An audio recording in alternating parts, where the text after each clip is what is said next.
Doctor Arpana Rawat YouTube channel पर आप सभी का एक बार फिर से स्वागत है। आज का यह वीडियो कक्षा 12 के लिए है और आज की इस वीडियो में आप समझेंगे चार्ली चैपलिन यानी हम सब पाठ के प्रश्नों के उत्तर, जिसके लेखक हैं विष्णु खरे जी। पाठ के साथ का पहला प्रश्न है, लेखक ने ऐसा क्यों कहा है कि अभी चैपलिन पर करीब 50 वर्षों तक काफ़ी कुछ कहा जाएगा।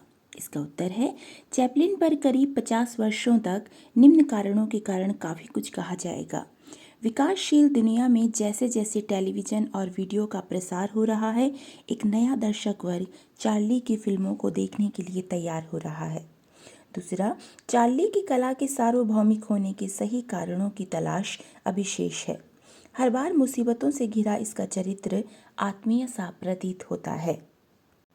चैपलिन की कुछ ऐसी फिल्में या इस्तेमाल न की गई रीलें भी मिली हैं जिनके बारे में कोई नहीं जानता, जिस पर कार्य होना अभी बाकी है। पुरानी पीढ़ी के साथ साथ हर आने वाली नई पीढ़ी भी चार्ली की फिल्मों को बहुत पसंद करती है। इसीलिए नई पीढ़ी के फिल्म समीक्षक एक अलग नज़रिए से उनकी फिल्मों की समीक्षा करेंगे। पश्चिमी देशों में चार्ली के व्यक्तित्व व उनकी फिल्मों के बारे में एक नए दृष्टिकोण से विचार किया जा रहा है। प्रश्न संख्या 2 है, चैपलिन ने न सिर्फ फिल्म कला को लोकतांत्रिक बनाया बल्कि दर्शकों की वर्ग तथा वर्ण व्यवस्था को तोड़ा। इस पंक्ति में लोकतांत्रिक बनाने का और वर्ण व्यवस्था तोड़ने का क्या अभिप्राय है? क्या आप इससे सहमत हैं? इसका उत्तर है, फिल्म कला को लोकतांत्रिक बनाने का अर्थ है कि उसे सभी के लिए लोकप्रिय बनाना। वर्ग और वर्ण व्यवस्था को तोड़ने का आशय है समाज में प्रचलित अमीर गरीब, वर्ण, जाति या धर्म के भेदभाव को समाप्त करना। चार्ली ने दर्शकों की वर्ग और वर्ण व्यवस्था को तोड़ा। इससे पहले लोग किसी जाति, धर्म, समूह या वर्ण विशेष के लिए फिल्म बनाते थे। कुछ कलात्मक फिल्में भी बनती थी जिनका दर्शक वर्ग विशिष्ट होता था, परंतु चार्ली ने ऐसी फिल्में बनाई जिनको देखकर आज भी आम आदमी आनंद का अनुभव करता है। चैपलिन का चमत्कार यह है कि उन्होंने फिल्म कला को बिना किसी भेदभाव के सभी लोगों तक पहुंचाया। चार्ली ने अपनी फिल्मों में आम आदमी को स्थान दिया, इसलिए उनकी फिल्मों ने भौगोलिक और सांस्कृतिक सीमाओं को लांघकर सार्वभौमिक लोकप्रियता प्राप्त की। चार्ली ने यह सिद्ध कर दिया कि कला स्वतंत्र होती है, जो किसी एक परिवेश में बंद कर नहीं रह सकती। कला अपने सिद्धांत स्वयं बनाती है। उन्होंने कला के एकाधिकार को समाप्त कर उसे नई परिभाषा दी। प्रश्न संख्या 3 है, लेखक ने चार्ली का भारतीयकरण किसे कहा और क्यों? गांधी और नेहरू ने भी उनका सानिध्य क्यों चाहा? इसका उत्तर है, लेखक ने चार्ली का भारतीयकरण राज कपूर को कहा है, क्योंकि राज कपूर ने ही सबसे पहले भारतीय फिल्म आवारा और श्री 420 में करुणा और हास्य को एक साथ दिखाया, जो चार्ली की फिल्मों का आधार था। नायक का स्वयं पर हंसना और औरों द्वारा नायक के ऊपर हंसना भारतीय फिल्म परंपरा का हिस्सा नहीं था, जो राज कपूर ने शुरू किया। अपनी फिल्मों में राज कपूर ने बहुत हद तक चार्ली की फिल्म निर्माण व अभिनय शैली को अपनाया, जो काफ़ी कामयाब रहा। गांधी व नेहरू भी चार्ली की फिल्मों का आनंद लेते थे। वो चार्ली के द्वारा स्वयं पर हंसने की कला के प्रशंसक थे, इसी कारण वो चार्ली का सानिध्य चाहते थे। प्रश्न संख्या 4 है, लेखक ने कलाकृति और रस के संदर्भ में किसे श्रेयस्कर माना है और क्यों? क्या आप कुछ ऐसे उदाहरण दे सकते हैं जहां कई रस साथ साथ आए हों? इसका उत्तर है, लेखक ने कलाकृति और रस के संदर्भ में रस को श्रेष्ठ माना है। लेखक के अनुसार कलाकृति के आनंद को केवल अनुभव किया जा सकता है, लेकिन रस तो स्वयं आनंद है। यह आनंद सीधे हृदय में उतर जाता है। कुछ रस कलाकृति के साथ आते हैं जो अपेक्षा से अधिक श्रेष्ठ होते हैं। किसी कलाकृति में एक साथ कई रसों का मिश्रण हो तो वह समृद्ध व रुचिकर बनती है। जीवन में हर्ष व विषाद आते जाते रहते हैं। करुण रस का हास्य में बदल जाना एक ऐसे रस की मांग करता है जो भारतीय परंपरा में नहीं मिलता। इसका एक उदाहरण आपकी पाठ्य पुस्तक में है।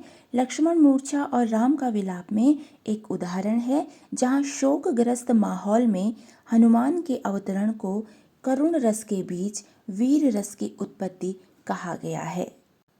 वहाँ राम के विलाप से करुण रस की स्थिति है और जैसे ही हनुमान संजीवनी बूटी लेकर आते हैं वहाँ वीर रस की उत्पत्ति हो जाती है। तो आप इस उदाहरण को लिख सकते हैं। प्रश्न संख्या 5 है, जीवन की जद्दोजहद ने चार्ली के व्यक्तित्व को कैसे संपन्न बनाया? इसका उत्तर है, चार्ली का प्रारंभिक जीवन कष्टों व संघर्षों में बीता। उनकी माँ तलाकशुदा और दूसरे दर्जे की स्टेज अभिनेत्री थीं। बाद में वो पागल हो गईं, जिस कारण उन्हें भयंकर गरीबी व माँ के पागलपन के साथ संघर्ष करना पड़ा। बड़े पूंजीपतियों, उच्च वर्ग के लोगों व सामंतों ने उन्हें अपमानित किया, मगर उन्होंने परिस्थितियों से कभी हार नहीं मानी। जीवन की इन जटिल परिस्थितियों से संघर्ष करते हुए उन्होंने जो आदर्श जीवन मूल्य व सबक सीखे वो जीवन पर्यंत उनके साथ रहे। मानवता, दया, करुणा उनके स्वाभाविक गुण बन गए। प्रश्न संख्या 6 है, चार्ली चैपलिन की फिल्मों में निहित त्रासदी, करुणा या हास्य का सामंजस्य भारतीय कला और सौंदर्य शास्त्र की परिधि में क्यों नहीं आता?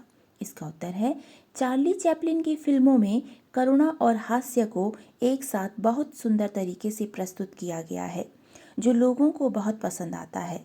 चार्ली चैपलिन की फिल्मों में निहित त्रासदी, करुणा या हास्य का सामंजस्य भारतीय कला और सौंदर्य शास्त्र की परिधि में नहीं आता। भारतीय कला में रसों की महत्ता है, परंतु करुण रस के साथ हास्य रस भारतीय कला परंपराओं में नहीं मिलता है। यहाँ पर हास्य को करुणा में नहीं बदला जाता। रामायण और महाभारत में जो हास्य है वह भी दूसरों पर है। संस्कृत नाटकों में विदूषक है, वह राज व्यवस्था के व्यक्तियों से कुछ हास परिहास अवश्य करते हैं, किंतु करुणा और हास्य का सामंजस्य उसमें भी नहीं है। प्रश्न संख्या 7 है, चार्ली सबसे ज्यादा स्वयं पर कब हंसता है? इसका उत्तर है, चार्ली सबसे ज्यादा स्वयं पर तब हंसता है जब वह अपने को स्वाभिमानी, आत्मविश्वास से पूर्ण, सफलता, सभ्यता व संस्कृति की प्रतिमूर्ति मानता है। जब वह स्वयं को दूसरों से ज्यादा शक्तिशाली और समृद्ध, श्रेष्ठ समझता है, तब भी वह अपने पर हंसता है। पाठ के आसपास से पहला प्रश्न है, आपके विचार से मूक और सवाक फिल्मों में से किसमें ज्यादा परिश्रम करने की आवश्यकता है और क्यों? इसका उत्तर है, मेरे विचार से मूक फिल्मों में ज्यादा परिश्रम की आवश्यकता होती है। सवाक फिल्मों में भाषा के माध्यम से कलाकार अपने भाव व्यक्त कर देता है। वह सरलता से संवाद व अभिनय द्वारा अपनी बात दर्शकों और श्रोताओं तक पहुंचा सकता है।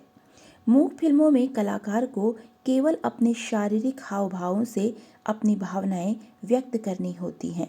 बिना बोले अपनी बात दूसरों तक पहुंचाना सरल कार्य नहीं है। प्रश्न संख्या 2 है, सामान्यतः व्यक्ति अपने ऊपर नहीं हंसते, दूसरों पर हंसते हैं। कक्षा में ऐसी घटनाओं का जिक्र कीजिए जब आप अपने ऊपर हंसे हो या हास्य करुणा में या करुणा हास्य में बदल गई हो। तो इसका उत्तर आप स्वयं लिख सकते हैं। सामान्यतः हम सभी के जीवन में ऐसे अवसर आते ही हैं और बच्चों के तो अवश्य आते हैं। तो यदि आपका ऐसा कोई अनुभव हो कक्षा का तो आप इसे लिख सकते हैं। प्रश्न संख्या 3 है, चार्ली हमारी वास्तविकता है जबकि सुपरमैन स्वप्न। आप इन दोनों में खुद को कहाँ पाते हैं? इसका उत्तर है, हम इन दोनों में अपने आप को चार्ली के निकट पाते हैं, जो हमारी तरह प्रतिदिन की समस्याओं से लड़ता रहता है। सुपरमैन बड़ी आसानी से पलक झपकते ही समस्या पर काबू पा लेता है, जो स्वप्न की भांति है। स्वप्न आम मनुष्य की वास्तविकता से दूर होते हैं। प्रश्न संख्या 5 है, आजकल विवाह आदि उत्सवों, समारोहों एवं रेस्तरां में चार्ली चैपलिन का रूप धरे किसी व्यक्ति से आप अवश्य टकराए होंगे। सोचकर बताइए कि बाजार ने चार्ली चैपलिन का कैसा उपयोग किया है। इसका उत्तर है, आजकल विवाह आदि उत्सवों, समारोहों एवं रेस्तरां में चार्ली चैपलिन का उपयोग हंसी मजाक के प्रतीक के रूप में किया जाता है। भाषा की बात से पहला प्रश्न है, तो चेहरा चार्ली चार्ली हो जाता है। वाक्य में चार्ली शब्द की पुनरुक्ति से किस प्रकार की अर्थ छटा प्रकट होती है? इसी प्रकार के पुनरुक्त शब्दों का प्रयोग करते हुए कोई 3 वाक्य बनाइए। यह भी बताइए कि संज्ञा किन स्थितियों में विशेषण के रूप में प्रयुक्त होने लगती है। इसका उत्तर है तो चेहरा चार्ली चार्ली हो जाता है वाक्य में चार्ली शब्द सामान्य वास्तविकता का बोध कराता है। पुनरुक्त शब्दों का प्रयोग करते हुए वाक्य हैं, उपवन में सुंदर सुंदर फूल खिले हैं। पिताजी कुर्सी पर बैठे बैठे सो गए। यह बात सुन सुनकर मैं परेशान हो गया हूँ। जब किसी व्यक्ति का व्यक्तित्व एक निश्चित क्षेत्र में विख्यात या कुख्यात हो जाता है तो उसके नाम का प्रयोग विशेषण की तरह होने लगता है। जैसे वह अपने खेल का अर्जुन है। यहाँ अर्जुन संज्ञा का प्रयोग विशेषण की तरह किया गया है। इसका तात्पर्य यह है कि जो व्यक्ति अपने खेल में निपुण होगा उसे अर्जुन कह दिया जाएगा। इसी तरह से आप अपने आसपास अन्य उदाहरण भी देखते होंगे। जैसे कह दिया जाता है कि यह तो सचिन तेंदुलकर है, अर्थात यह व्यक्ति क्रिकेट खेलने में निपुण है। प्रश्न संख्या 2 है, नीचे दिए गए वाक्यांशों में हुए भाषा के विशिष्ट प्रयोगों को पाठ के संदर्भ में स्पष्ट कीजिए। पहला है सीमाओं से खिलवाड़ करना। चार्ली की फिल्में विश्व में देखी जाती हैं। चार्ली की फिल्मों ने समय, भूगोल और संस्कृति की सीमा को लांघकर सार्वभौमिक लोकप्रियता हासिल की। दूसरा है समाज से दुरदुराया जाना। चार्ली के निर्धन और हीन सामाजिक दशा होने के कारण उसे समाज द्वारा ठुकराया गया था। तीसरा वाक्यांश है सुदूर रोमानी संभावना। चार्ली की नानी खानाबदोश समुदाय की थी। इसके आधार पर लेखक यह कल्पना करता है कि चार्ली में इसी कारण कुछ न कुछ भारतीयता है, क्योंकि यूरोप में जिप्सी जाति भारत से ही गई थी। चौथा वाक्यांश है सारी गरिमा सुई चुभे गुब्बारे जैसी फुस्स हो उठेगी। चार्ली जब जीवन के अनेक क्षेत्रों में स्वयं को श्रेष्ठतम दिखाता है तब एकाएक ऐसी परिस्थिति उत्पन्न हो जाती है कि उसकी गरिमा परिहास का रूप ले लेती है। पांचवा वाक्यांश है जिसमें रोमांस हमेशा पंक्चर होते रहते हैं। चार्ली ने महानतम क्षणों में अपमान और लाचारी में भी विजय के उदाहरण दिए हैं। वहाँ रोमांस हास्यास्पद घटना से मजाक में बदल जाता है। तो ये थे चार्ली चैपलिन यानी हम सब के प्रश्नों के उत्तर।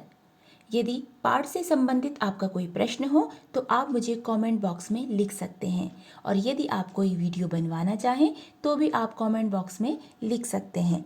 वीडियो में अंत तक बने रहने के लिए धन्यवाद।